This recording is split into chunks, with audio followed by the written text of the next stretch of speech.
What is up, everyone? I'm Skratch. Welcome to the channel. This is another Raid Shadow Legends video. Today we got Ash on the channel, guys, and we're going to talk about Chimera, the best support champions, and we already covered the best damage dealers on his channel as well, so feel free to head over and check that video out. But in the meantime, what's up, Ash? How you doing, bro? What's up, man? Happy holidays, brother, to you and your family. I'm doing pretty well. How about you? Yeah, pretty good as well. Thank you. The same. And any plans for the holiday?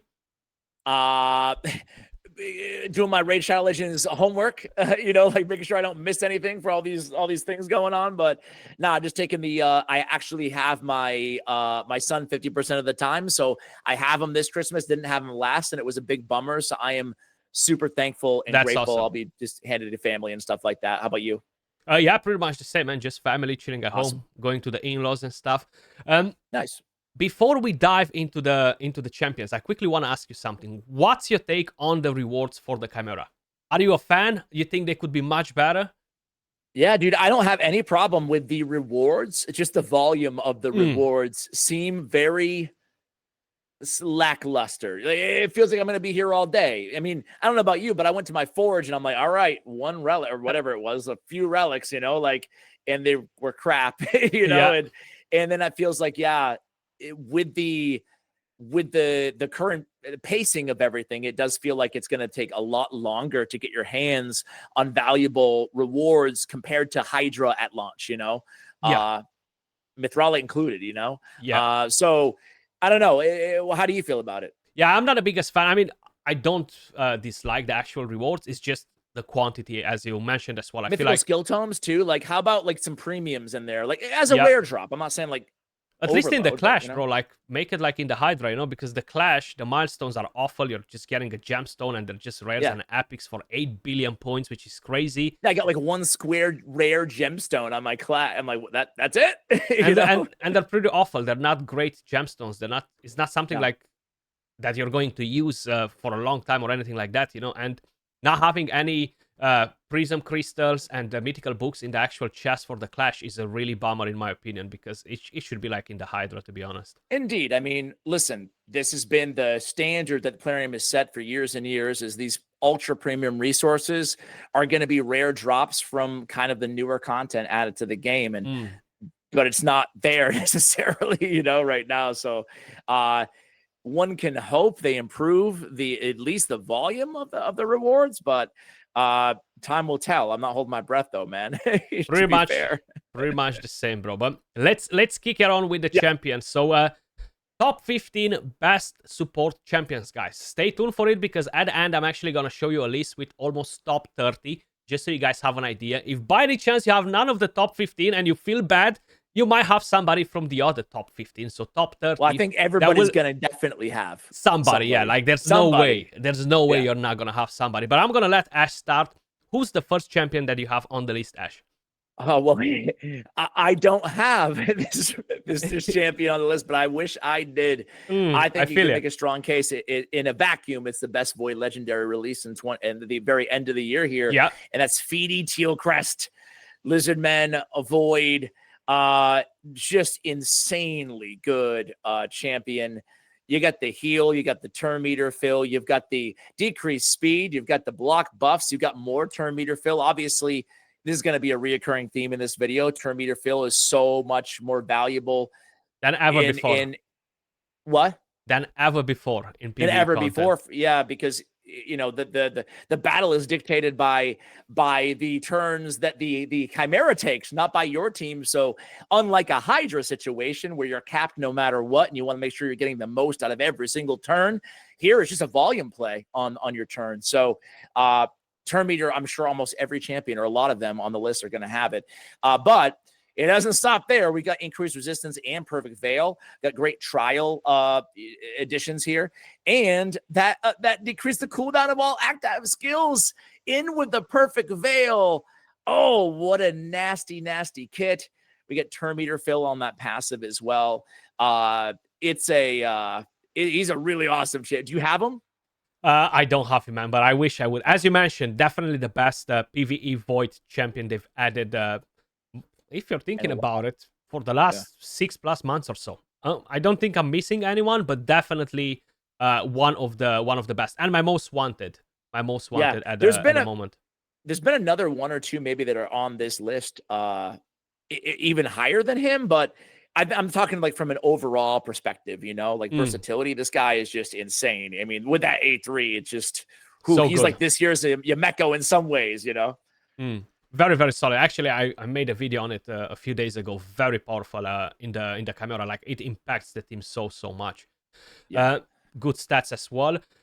I'm going to take it to a fusion champion. A lot of people will just flame me right now. Will probably take the swords, the forks, and the shovels up and run after Skratch. I'm going to put Lady Noelle in top 15. The revive skill, bro, in my opinion, is just so freaking amazing. I prefer Lady Noelle over Siphi in the Chimera. And you cannot make me change my mind, guys, okay? Absolutely amazing. Mainly because you are getting increased speed, you're getting the healing with that A2 skill and a cleanse on a single ally, and you're getting a revive on a 3-turn cooldown. Now, reviving, especially on the ramp form, guys, is just so freaking important if you really want to complete those trials, and just in general, this revive is just freaking OP. 3-turn cooldown revives your entire damn team, I wish you would have some turn meter boost as well. I'm not wishing for it. But to be honest, the block buffs on the A1 as well seals the deal too. So overall, very solid. I hear you on that. That definitely does seal the deal. I love that increased speed. Like you said, it's almost like an afterthought because it's doing so much on that ability, but you parlay all that with the 3-turn revive. And I'm excited to get my hands on her. It looks like one review right now in game. Somebody got her early. Yeah. And so 5 everywhere by the looks of it. A big fan. Yeah. Big fan. Yeah, right. All 5s. Who do you have next? Next is one of my absolute faves in the game for a long time, and it's Riho Bonespear. Yeah. Riho Bonespear is just next level, right? So good to be totally fair and to give credit where credit is due, you put the ranking together here. I might have Riho even higher because she's so good. She's always been so good, but she was made for Chimera with that A2, right? Yeah. All those debuffs on a 3-turn cooldown with one of the strongest cleanse out there in the entire game. The cleanse, the heal, and the block debuffs all on a 3-turn cooldown on that perfect body ability. It just makes her a beautiful combination of 2 of the essential things that you want, which is 3, I guess, right? It's that cleansing block debuffs dynamic with the healing and all those debuffs. Really, really next level champion. Absolutely. So freaking good for the Chimera now. And if you can build her on a 9-piece Firrol, 25% additional damage is just going to be massive for your damage. Good call out. Yeah. Really, really good. Yeah. Massive fan of her as well. I'm going to go for a mythical. Seems like I'm getting all of the mythicals. But not by design, bro. Not by design, exactly. Arbais is actually a really, really strong one as well. So you have a speed aura for all battles. And you're getting the increased attack, the increased accuracy, the turn meter, which is going to be so freaking good. And it is on a 4-turn cooldown, but hey, it's pretty good. You can remove buffs. You have to revive on that. The A1 block active skills, which can be helpful for trials.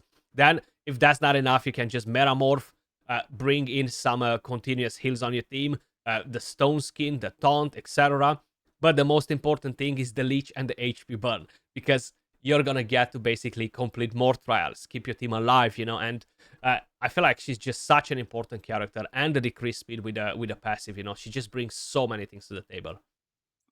100% agree. And yeah, you said, I mean, even the revive on death is handy, right? Yep. Like everything in her entire kit is useful, for a trial or just for general utility against Chimera. So couldn't agree more.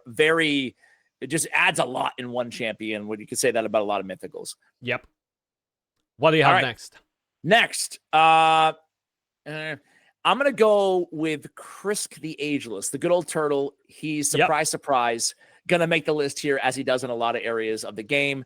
I love that, Might of Ages, starting with the passive, is something that was almost an afterthought for me, using him so heavily in Hydra for the last year or two, because you're just not going to depend on him to be a decreased attack, decreased defense champion, because there's no guarantee that he's always going to be hit. But that changes when it's a single target against Chimera. So just starting there, you're already like, okay, that's great. He can be a full debuffer for me. He's bringing the decreased speed. He's bringing the buff extension, which is so important, you know, in this game, especially in longer battles.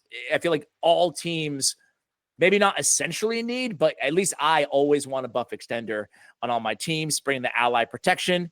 He's bringing the increased speed. He's bringing the increased defense. He's just so versatile in his debuffs and his buffs. Great for trials, great for survivability. You can extend protected buffs, obviously. He's just like a great motor that keeps your team going. Yeah, he's definitely pretty solid. To be honest, for this particular content, I'm really kind of like in between. So guys, in the comments, help me out, because maybe I saw on this list here you have 3 champions. Because Ash might not be on the same opinion with me here. You know, I feel like in a way he's not making top 15. In a way he is making top 15. So I'm really kind of like debating, should I replace Krisk with Duchess or Glaciad, which are more or less doing very similar things. You know, I feel like while he is a massive powerhouse as a champion, that decreased speed and increased speed are the most important things in his kit, right? And of course the passive, which is not a bad thing whatsoever. But I feel like there are so many different options that people can use in the Chimera for those 3 things. And other than that, I feel like maybe somebody else would have higher priority on the list. But let us know in the comments down below, guys, because I'm very curious to hear your opinion as well. It's a crappy answer, man, but like I think it depends, right? Yeah, like, exactly. It's very subjective. That's why that's the whole idea. It's very subjective, yeah. Indeed, depends on who else you have on the squad. But like even I would rather have Krisk, but even like a Grazer in there for his enemy max HP, right? Like there's is increased resistance. Like I think that's kind of the beauty of Raid in a way, is that kind of there's a lot of options depending on how you want to piece together your 5 champion team. But it's a good call out too, because it is painful not having right someone like a Duchess or something on the list. So I hear you. Definitely. So I'm gonna go to a free champion, Faction Wars. Everybody knows her, everybody loves her, and that is Lydia, guys. So I've made a top 15 Chimera champions like a week or 2 weeks ago. A few things changed since that list, guys, and yeah, Lydia, she's just very, very impactful. You have the fear on the A1, which is going to be really helpful for trials. Defense down, weaken, increase speed, strengthen, all very important. Poison sensitivity, block buffs, block active skills, which again is going to be massive in the Chimera. What else can I tell you? She's absolutely amazing. Void affinity, very good base stats all around. She's definitely one of the better options. Yeah, it's tough. I mean, I have Venus, I have Yancheshka, or however the hell you say her name. And it's like, these are next level, incredibly good debuffers, but I can't get away from Lydia because of her all the check marks that she has, you know? Exactly. Can't get away from Lydia, which is awesome because she's accessible, you know, compared to most of those other champions. So 100%. Totally agree. What do you have next? All right. It's my turn to go mythical, man. Yep. Coming in with Androc the Glorious. I love this dude. I don't know about you, but like sometimes in my comments, I'll say things about Androc and I'll get some like, he's all right. But I'm like, no, he's a beast. One of my personal favorite mythicals out there. I don't think he's the strongest, but he's very strong. He's got increased defense. He's got buff extension, right? Yep. He's got the amazing A3 ability where he can lay out 4 buffs. So in a 9-piece protection, he's a beast. And he's got that nasty passive. Talking about turn meter again. The second line of the Knights of the Wild. Critical hits inflicted by allies fills the turn meter of all allies by 5%. Occurs once per skill. In aggregate over time, that's a ton of turn meter fill that he's adding to your team. And it's almost a sneaky afterthought when you look at his kit at first glance, right? So you can keep him in his base form most of the battle, but then you can tick off trials as well by switching over to his alternate form. He's got a decreased defense. He's got the decreased resistance and the weaken. Very nice. He has enfeeble as well, which is cool. But and then he has remove buffs on his A3. If you get in a sticky situation where you need to remove some bosses from my kit Chimera, I kind of treat him as a base form most of the time, switch over, tick off my trial debuffs that I need. And then if things go awry, I know they can go in there and remove buffs, put a block debuffs up there as well. So he's just such a versatile champion and really capable.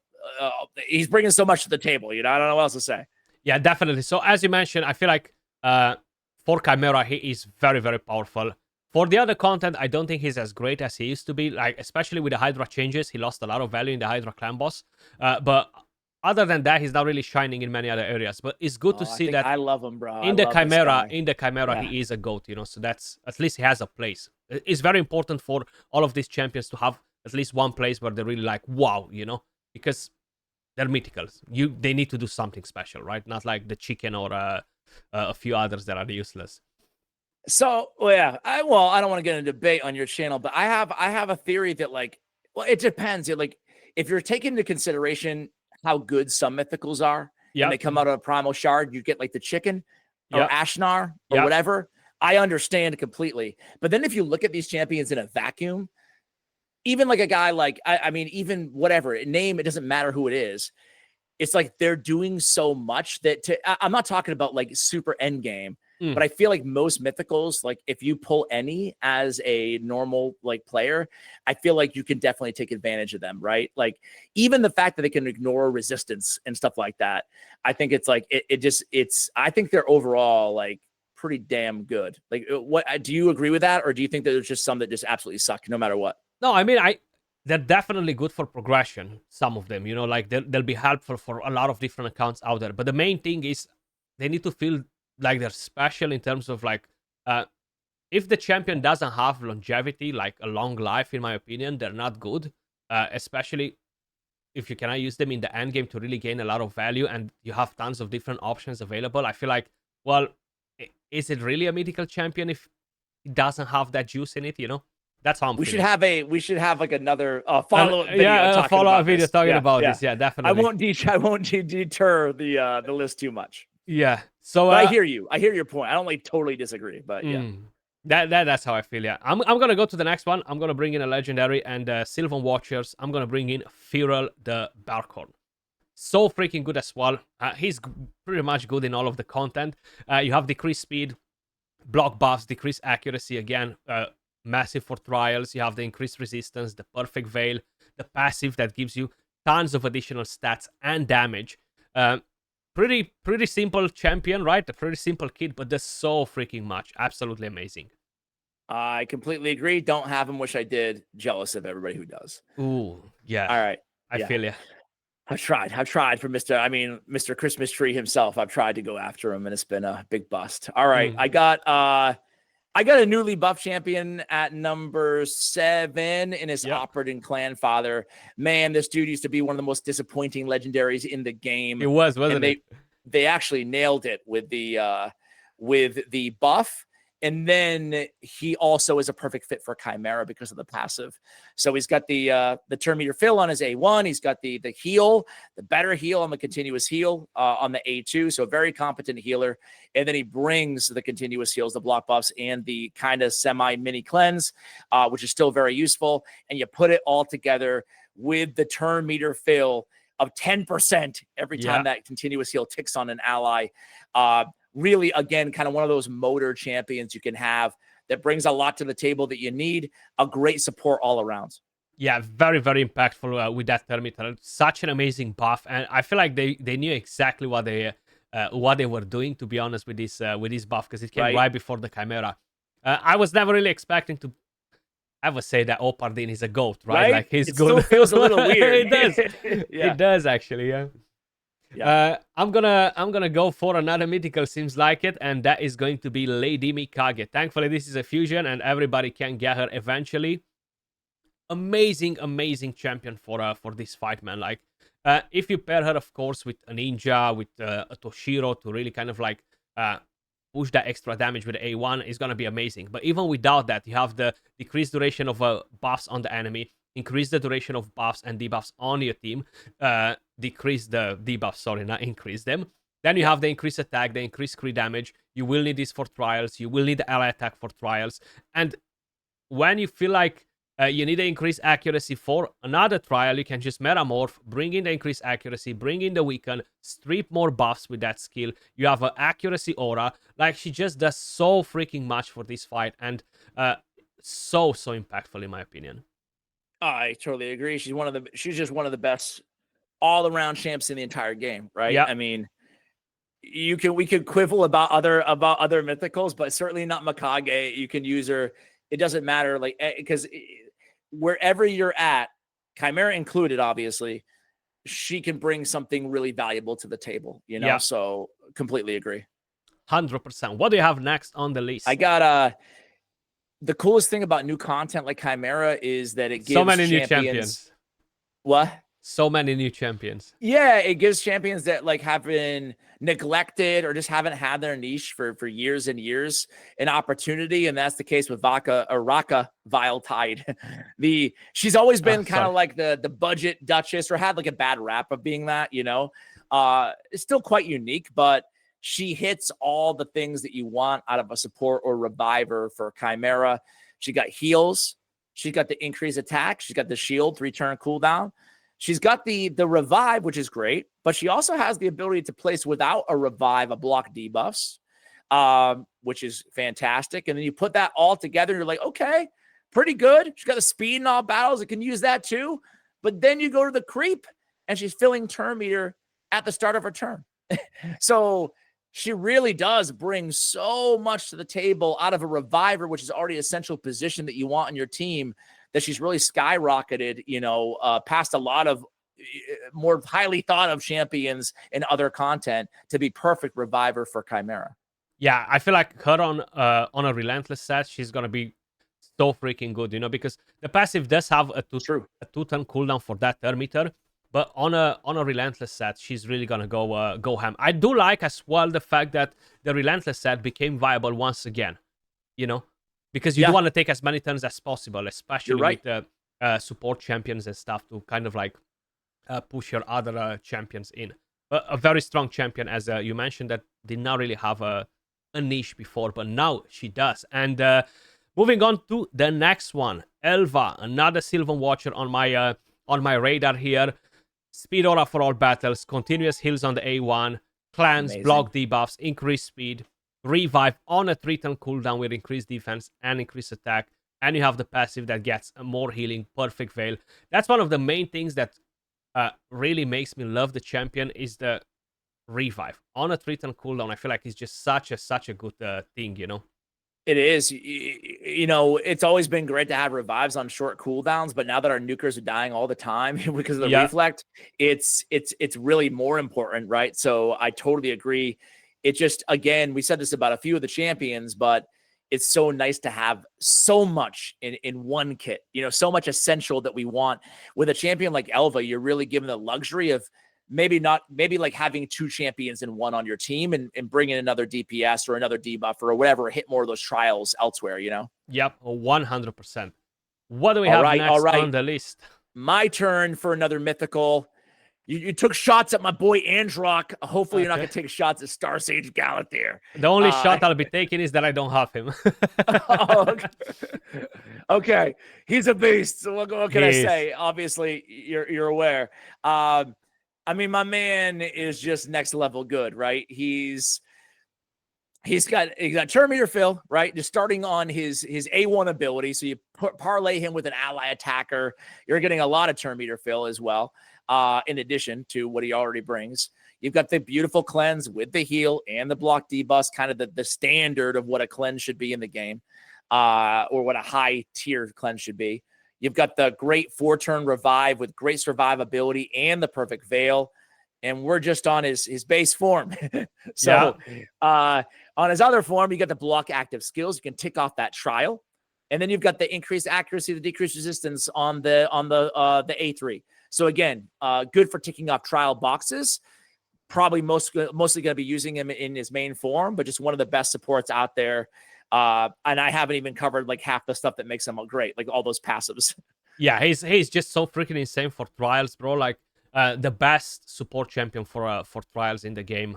As a reviver, because he just does so much. And the decreased resistance, thinking about it, is actually so uncommon, so rare on champions, you know, especially on good champions. Yeah. So totally agree. My turn. I'm gonna go to the goat, Nekmo Thaar. Absolutely, that little bug is amazing, back. Man. He's back.